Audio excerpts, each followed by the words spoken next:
y comenzó a echar de allí a los que estaban vendiendo.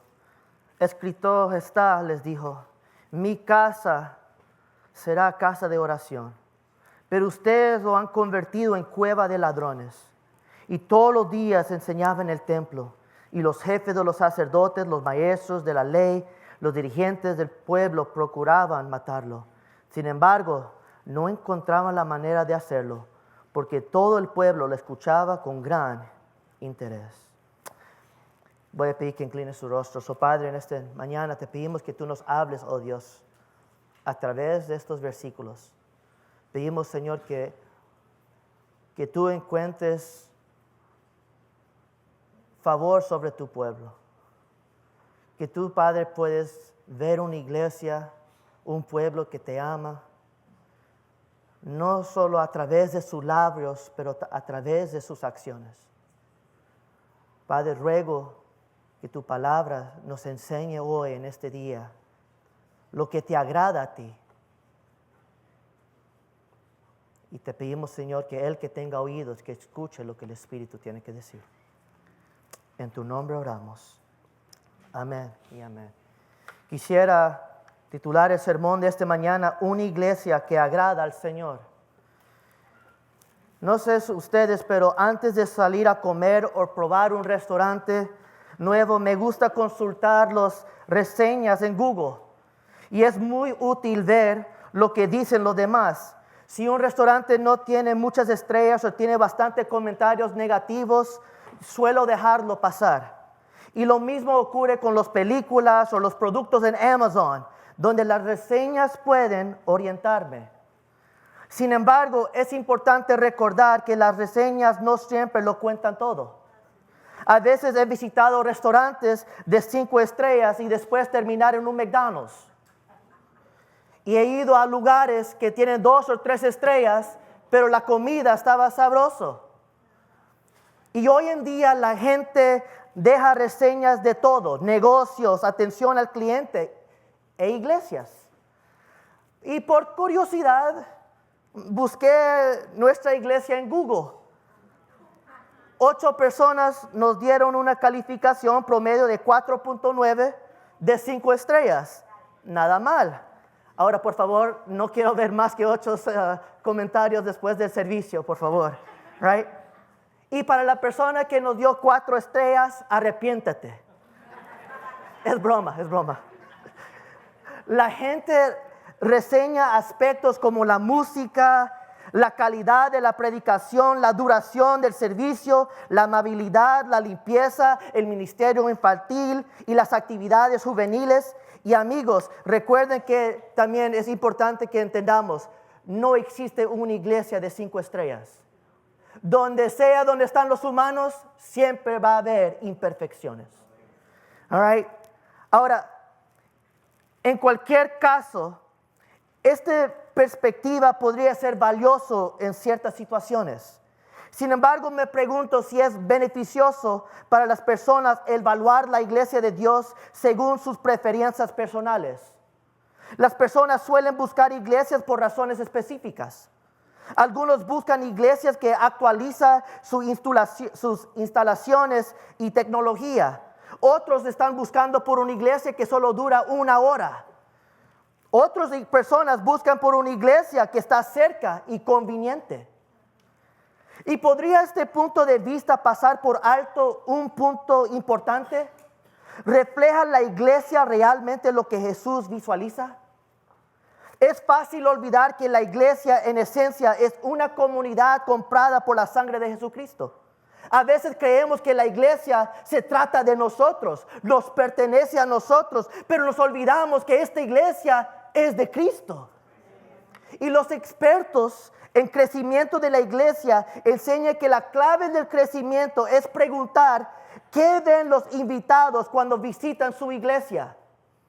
Pero la verdadera clave no es que piensan los invitados, qué piensa Cristo de su iglesia.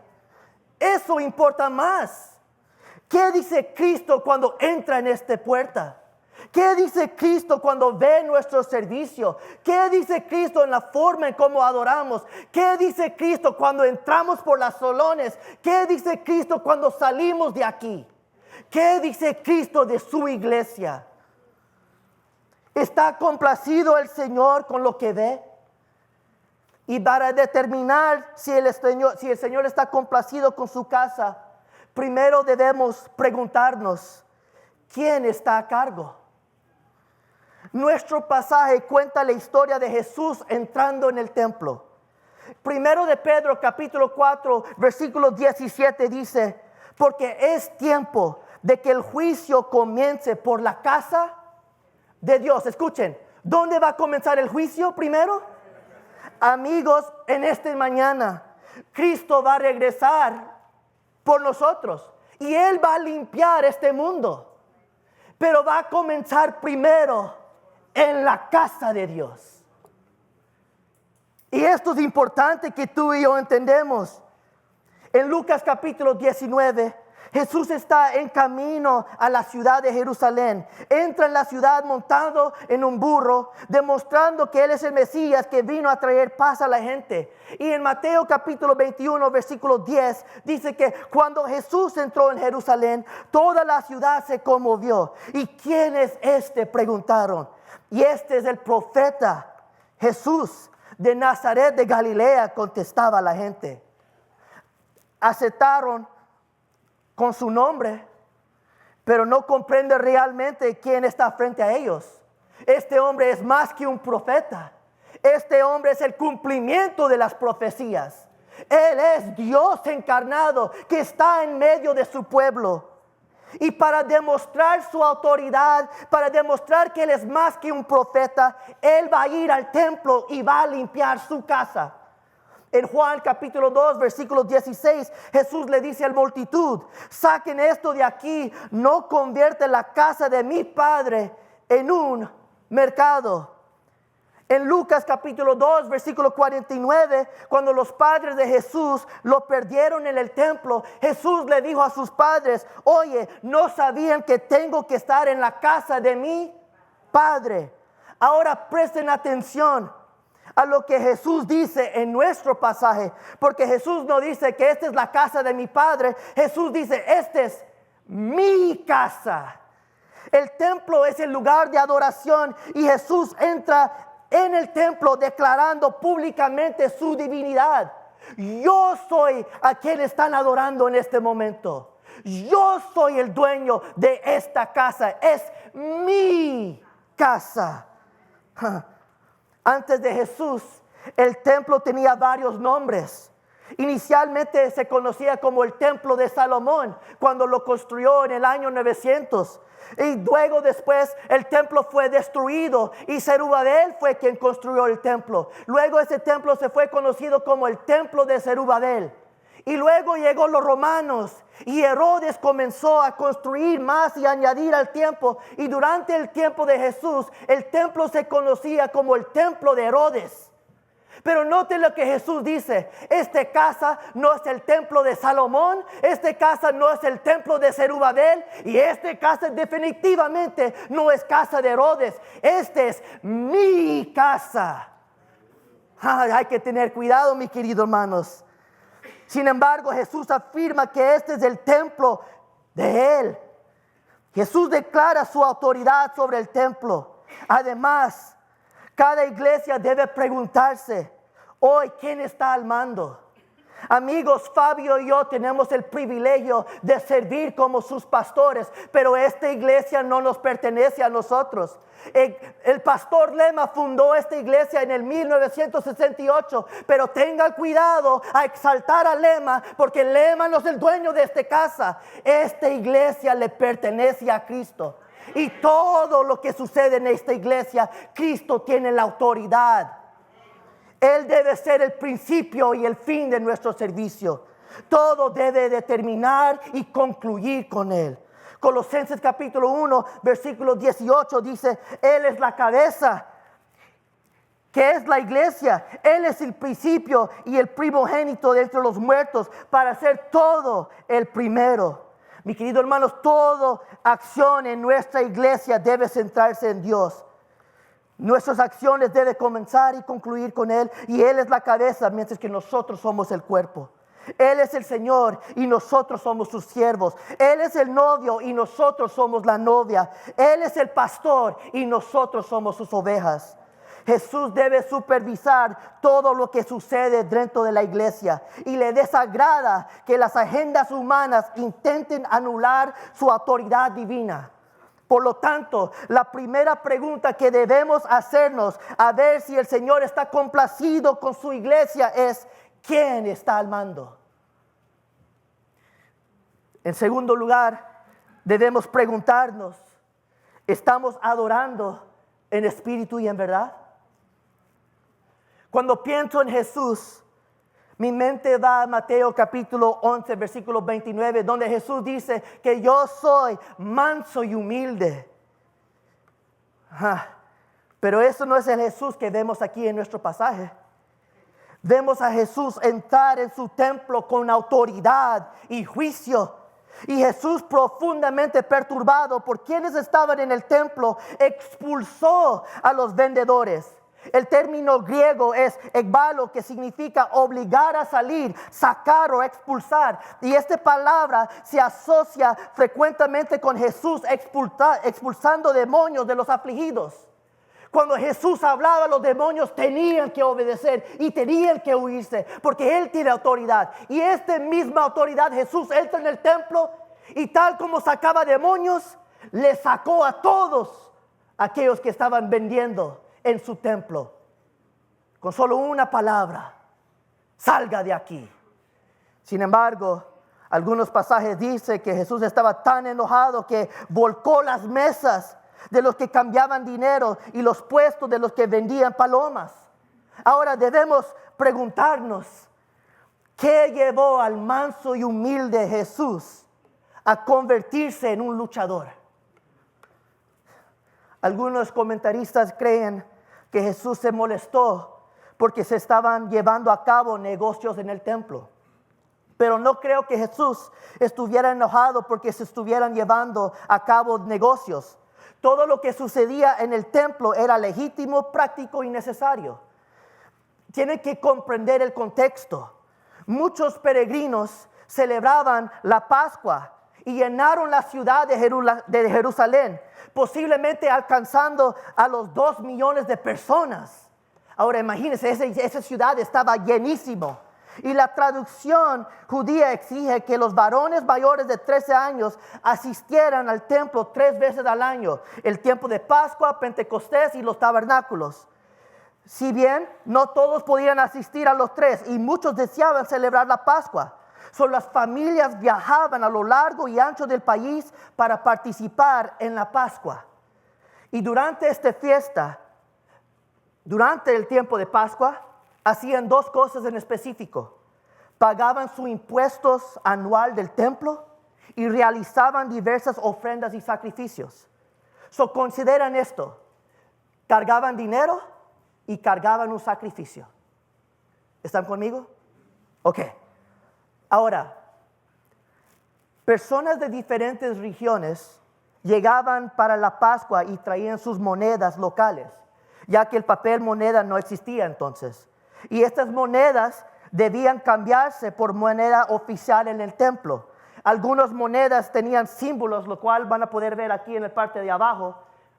Aquí estas son monedas de alguna nación, pero tenían sus símbolos y a veces tenían deidades o marcas de gobiernos gentiles, lo cual no era permisible para el templo.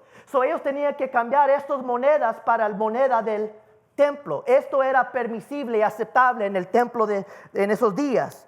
Algunas monedas tenían que ser cambiadas, por lo cual los cambistas tenían un gran propósito en el templo. Estaban cambiando las monedas. También los vendedores de palomas ofrecían un servicio vital en el templo. Quienes acudían para la Pascua necesitaban animales para los sacrificios, pero transportarlos a lo largo distancias no siempre era práctico. Los animales podían lesionarse o enfermarse, lo que los hacía inadecuados, ya que debían estar sin defectos. Por lo tanto, comprar una paloma o una oveja en el templo solía ser más conveniente. Al llegar al templo, se podían comprar fácilmente los animales necesarios para los sacrificios. Yo afirmo que Jesús no estaba disgustado con los mercados del templo, y también sostengo que su ira no proviene de la corrupción entre los comerciantes. Muchos entienden el término cueva de ladrones como una indicación de que Jesús estaba frustrado, no por los negocios en sí, sino por las prácticas poco éticas asociadas con ellos. Algunos eruditos argumentan que estos vendedores y cambistas explotaban a la gente cobrando tarifas excesivas, lo cual podría ser posible. Vemos este tipo de cosas sucediendo hoy en día. Las personas dicen, mira, te lo cobro por esta cantidad, pero a veces están cobrando un poco más para sacar un provecho. Sin embargo, quiero que vean, el texto no indica prácticas comerciales indebidas ni segundas intenciones. ¿Podrían el negocio y la corrupción haber enfurecido a Jesús? Claro que sí. Sin embargo, creo que la respuesta a por qué Jesús estaba enojado se encuentra en sus palabras. Ahora escuchen, en el versículo 46 Jesús dice, mi casa será casa ¿de qué? De oración. Cuando Salomón construyó el templo en el año 957, su propósito iba más allá de servir como un lugar de culto para los judíos. También pretendía llegar a todas las naciones. El verdadero propósito de la casa del Señor es que todas las naciones vengan a adorarle. Entonces, cuando Jesús dice, está escrito, Él está citando Isaías capítulo 56. En el versículo 3 de Isaías, noten algo. Noten que no debe haber exclusiones entre los judíos y los gentiles. El Señor le dice, noten, no permiten que los extranjeros que se comprometen con el Señor digan, el Señor nunca dejará que yo sea parte de su pueblo. Aquellos extranjeros pueden participar y pueden ser parte ¿del qué? Del templo. Ese es el propósito del templo, que no hay división entre judíos ni gentiles. Todos somos parte del rebaño de Cristo. El versículo 6 al 7 de Isaías dice, y los extranjeros que se han unido al Señor para servirlo, para amar el nombre del Señor y adorarlo, y todos los que observan el sábado sin profanarlo y se mantienen firmes en mis pactos, los llevaré a mi monte santo, los llenaré de alegría en mi casa de oración. Aceptaré los holocaustos y sacrificios que ofrezcan sobre mi altar, porque mi casa será llamada casa de oración para todos los pueblos. Ahora sígueme. El templo tenía muchas partes. El atrio anterior, lo que se encuentra aquí, es el único parte que podrían entrar los judíos. Ahora específicamente aquí solo podrían entrar los sacerdotes, y solo el supremo sacerdote podría entrar en el lugar más santo de los santos. Aquí solo las mujeres podrían entrar. Ahora, entendiendo esto, el atrio interior es solo donde podría entrar ¿quién? ¿Quién? Los judíos. All right? Ahora, pero había una otra parte del templo, lo cual se conoce como el atrio exterior. Y esto era donde estas partes aquí afuera del templo interior, todo esto aquí estaba lleno de mercantes, de animales, pero en específico esto era el único lugar donde podía entrar los gentiles para adorar y exaltar y escuchar la palabra de Dios. Ahora imaginen a gentiles devotos llegando a adorar entre el ruido de los comerciantes y vendiendo, y los cambistas discutiendo con el ruido de animales como ovejas, cabras y palomas cerca. Algunos se molestan hoy en día con solo escuchar un timbre en la iglesia. Imagínense escuchar todos esos animales. Ahora, esos sonidos, me imagino que era una gran complicación para adorar.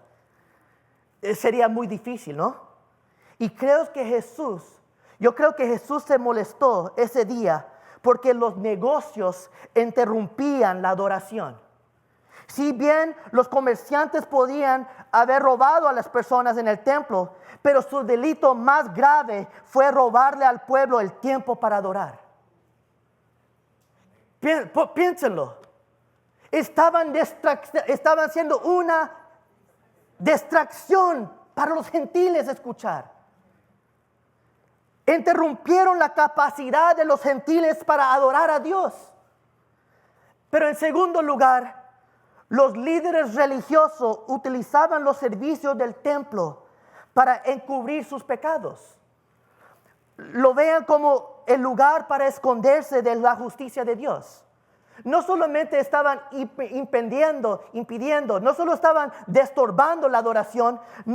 Jesús le dice a la multitud: han convertido mi casa en una cueva de ladrones. Hermanos y hermanas, una cueva de ladrones no es donde los ladrones cometen sus delitos.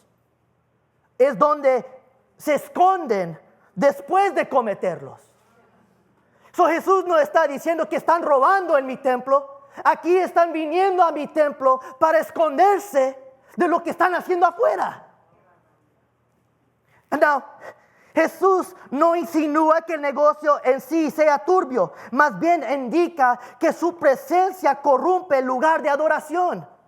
Jesús cita Jeremías capítulo 7 versículo 11, donde el Señor condena al pueblo por su adoración corrupta. En los tiempos de Jeremías, la gente vivía con imprudencia, pero acudían al templo como si Dios lo aceptara. Los líderes religiosos y algunos miembros del pueblo usaban el templo y la religión judía para encubrir sus pecados. No eran sinceros y por esa razón Jesús los llamaban hipócritas. Un hipócrita es una persona que proyecta una imagen que no refleja su verdadero yo. La hipocresía implica aparentar alcanzar ciertos ideales a pesar de no alcanzarlos. Ser alguien que no eres en realidad. Sin embargo, antes de juzgar muy rápido a las personas en estos días, consideremos si alguna vez asistimos a la iglesia y participamos en el culto religioso para parecer piadosos. Pablo le dice al joven Timoteo: si me retraso, sepas cómo hay que portarse en la casa de Dios, que es la iglesia del Dios viviente, columna y fundamento de la verdad. Hermanos, la iglesia no solo es el edificio, es la gente. Y somos la casa de Dios y debemos comportarnos como tal. Pero amigos, debemos comprender que la verdadera adoración a Dios no puede darse junto con la hipocresía y el pecado. Jesús vio los corazones de quienes estaban en el templo ese día, y Jesús ve los corazones en el templo hoy en día. Y hay que tener mucho cuidado porque hay personas que vienen a la iglesia y están mal con Dios, pero vienen aquí y actúan como si todo está bien. Y están ocultando y escondiendo las cosas que están malas en sus vidas privadas. Pero aquí en la casa de Dios, yo estoy buscando a Dios. Yo oro todos los días. Yo estoy pidiendo a Dios que me dé sabiduría. Yo le pido a Dios que me... Y saben que no lo están haciendo. Pero aquí están, en este día. Algunos de nosotros estamos luchando con cosas ocultas. Y cada persona tiene que saber. Pero venimos a la casa de Dios como si todo está bien. Algunos de nosotros estamos en pecados, pero venimos a la casa de Dios como si estuviéramos bien con Él. Y Dios dice, cuando hacemos eso, convertimos su casa en una cueva de ladrones. Su adoración es corrupto y usted sabe muy bien. Amigo, es esencial a comprender que Dios te ama lo suficiente como para dirigirse a ti en tu situación actual. Dios es manso y humilde, pero Él entró ese día en el templo y comenzó a corregir cosas. Y por favor, no confunda su bondad con debilidad, porque nuestro Dios no es débil y Él no juega. Él es manso y lento para la ira, pero cuando tiene que jalar algunas orejas, cuando tiene que dar algunos fajazos, Él no tiene miedo a soltar su mano. Y le ruego y le pido, por favor, no llegue en ese momento.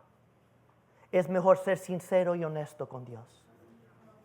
Y cuando venimos a su casa, le ruego que venga con sinceridad. Nadie aquí es perfecto. Todos aquí somos pecadores en alguna forma u otra. Pero que Dios no rechaza es un corazón quebrado. Pero algo que no recibe Dios es hipocresía. Por lo cual, su casa es un lugar de adoración. Y su pueblo debe de adorarle en espíritu y en verdad. Debemos tener cuidado al levantar nuestras manos si no hemos pedido perdón. Porque su casa es un lugar de adoración. Y adoramos a un Dios santo y vivo. Entonces debemos preguntarnos, ¿quién está a cargo? ¿Estamos adorando en espíritu y en verdad? Y en tercer lugar, ¿se están cambiando vidas? Ahora, por favor, escúchenme.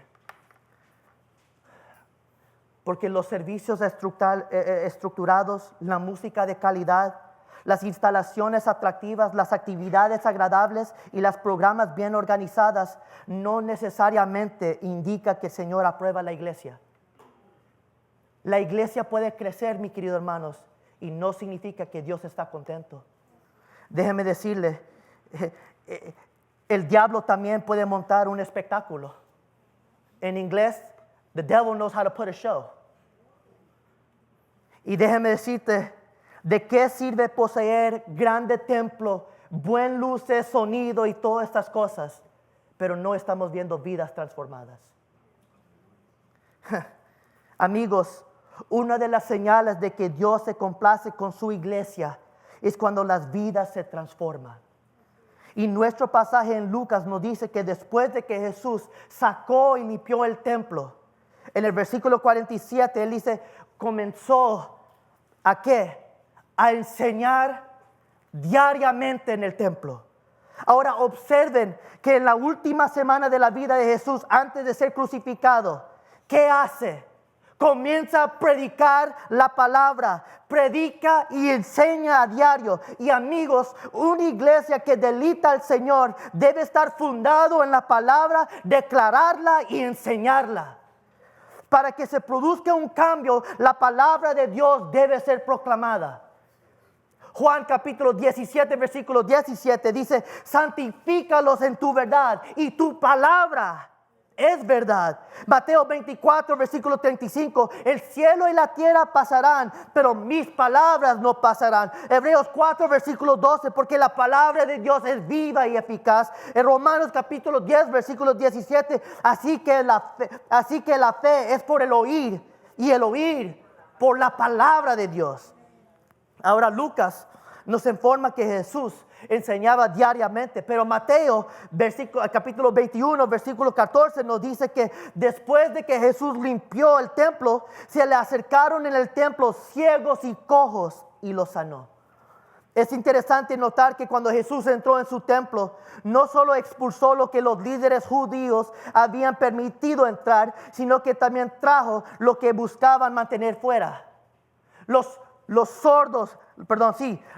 ciegos y los cojos no podían entrar en el templo, porque de acuerdo a los ojos de la sociedad y los sacerdotes, eran personas que tenían problemas, eran pecadores, no eran suficientemente buenos. Solo los sacerdotes lo excluían del templo. Los ciegos y los cojos solían ser excluidos del templo por ser imperfectos o defectuosos en la mentalidad de la sociedad. Y no es cierto que aquellos que más necesitan la misericordia de Dios deberían ser los mismos que sean recibidos en su templo. Pero aquí están afuera y rechazados. Pero alabado sea Cristo, quien es el cumplimiento de profecías, porque cuando Cristo entró, los ciegos ahora pueden ver, los sordos pueden escuchar. Los cojos ahora pueden caminar y brincar y los mudos pueden gritar. Alabado sea Cristo, que Él transforma vidas en el tiempo pasado y sigue transformando vidas hoy en día. En medio del caos, Jesús convirtió el templo en un lugar de sanación, un lugar del ser lugar en lugar de ser el lugar de los poderosos, el templo estaba abierto a los quebrantados y heridos. Jesús recibió a todos en su presencia, demostrando que nadie estaba excluido de su misericordia. Y quienes reconocen su necesidad de Él, siempre son abrazados por su amor. No solo sana a ciegos y cojos fuera del templo, en cambio demuestra su compasión al permitir que estas personas necesitadas entren en su casa y sanarlas en el mismo atrio del templo. Amigo, Jesús está transformando vidas activamente. Y Él quiere cambiar vidas hoy en esta mañana. Por lo cual, Dios no espera perfección. Él conoce nuestros defectos y nos acoge, guiándonos hacia la sanación. No necesitas ser mejor para acercarte a Él. Muchas religiones dicen que la obediencia conduce a la aceptación, pero Jesús enseña que la aceptación se basa en su gracia y perdón. Mis queridos hermanos, la única cosa que tienes que hacer en esta mañana es correr a Cristo. Yo no sé si tú estás ciego, si tú estás sordo, si estás cojo, paralizado. Yo solo sé quién te puede sanar. Y su nombre es Cristo. Ven a Él hoy en esta mañana y Él te recibirá. Pero también, aunque la noticia es buena es que Cristo puede transformar vidas, muchas personas escuchan la predicación de Cristo y todavía lo rechazan. Las buenas noticias son buenas noticias, pero aunque son buenas, algunos lo ignoran. En el versículo 47, sin embargo, los jefes de los sacerdotes, los maestros de la ley y los dirigentes del pueblo procuraban matarlo. Jesús está ofreciendo su poder para transformar, pero estos hombres dicen, no lo queremos. No necesitamos lo que tú ofreces. Y mis queridos hermanos, para que la transformación ocurra, la palabra de Dios debe ser proclamada, pero debes recibir su palabra y ser transformado por su Espíritu. No es solo suficiente escuchar, tienes que aceptar lo que Cristo te ofrece. Muchos están escuchando en esta mañana, pero no todos han aceptado lo que Él ofrece. Y si quieres ser transformado, tienes que aceptar a Cristo en tu vida. Muchos saben que Cristo es bueno y suficiente, pero no lo viven. Y Cristo te dice a ti, acéptame, déjame entrar. El que tenga oídos que escucha, que oiga, pero que me recibe. Yo soy manso y humilde. Yo les puedo aliviar de sus dolores y cansancio. Solo me tiene que aceptar. Mi yugo es fácil. Pablo predicó en la ciudad de Filipos y había una mujer en la ciudad llamada Lidia. Y en Hechos capítulo 16, mientras ella escuchaba, el Señor le abrió el corazón para que respondiera al mensaje de Pablo. Mis queridos hermanos, Jesús tiene palabras de vida eterna. Por lo tanto, los animos, mis hermanos y hermanas en Cristo, a orar para que el Espíritu de Dios mueva en este lugar cada vez que predicamos. Yo reconozco que yo no puedo cambiar el corazón de alguien. Eso está fuera de mi control. Y aunque puedo hablarles, mis palabras no son suficientes para cambiar corazones. Y el único que lo puede cambiar es su Espíritu Santo. Por lo cual debemos, cada vez que entramos en este lugar, debemos orar, Padre, que tu Espíritu sople vida en aquel que está muerto. Padre, que tu Espíritu sane corazones en este momento. Padre, que tu Espíritu Santo quite vendas de aquellos que están ciegos. Padre, que tu Espíritu Santo obre oídos en este momento. Padre, restaura aquel que está quebrado a través de tu Espíritu Santo. La iglesia hoy en día necesita un avivamiento de su Espíritu. no solo debemos oír la palabra, hacedores de su palabra y guiados por su espíritu. Que el Señor sople su espíritu en huesos secos. Por favor, oren para que Dios se mueve como lo hizo en Hechos capítulo 2, donde el Señor iba añadiendo a su número cada día a los que iban siendo salvos. No necesitaban un grande templo, no necesitaban luces, ni televisiones, ni aire acondicionado. Lo que necesitaban era la presencia de Dios. Que la iglesia Manuel sea una iglesia que proclame la palabra y que su espíritu transforme vidas. Oremos para que nuestra iglesia mantenga su compromiso de compartir la palabra, que puede llegar a cualquier corazón. Si bien es esencial incorporar la palabra de Dios a nuestra vida diaria, pero también debemos permanecer receptivos al Espíritu de Dios mientras nos guía hacia las áreas que necesitan cambio.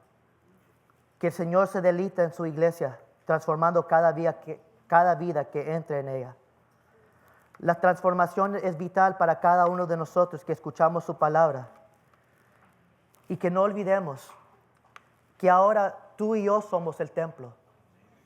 Ahora yo sé que yo he hablado que esta es la iglesia de Dios, ¿cierto? Pero si tú has sido redimido por Cristo, tu cuerpo es el templo de Cristo. Ahora no quiero hablar en general como iglesia. Ahora quiero hablar individualmente. ¿Quién tiene autoridad sobre tu vida en esta mañana? ¿Agrada tu adoración al Señor? ¿Y tu vida está siendo transformada día a día? Esos son los 3 elementos que yo creo que le agrada a Dios. ¿Es el Señor de tu corazón? ¿Es tu adoración en espíritu y en verdad? ¿Y estás siendo más como Cristo cada día? Iglesia, no hay nada que podamos ocultar delante de Dios. Sus ojos, su mirada está sobre nosotros. Y podemos fingir que estamos bien, pero Cristo sabe su iglesia. Y Cristo te conoce a ti. Hombres, compórtate como hombre. Mujeres, compórtate como una mujer. Hijos, compórtate como un hijo que agrada a Dios. Iglesia, compórtate como aquellos que han sido redimidos por la sangre de Cristo. Que el Señor encuentre deleite en su iglesia. Voy a pedir que incline su rostro.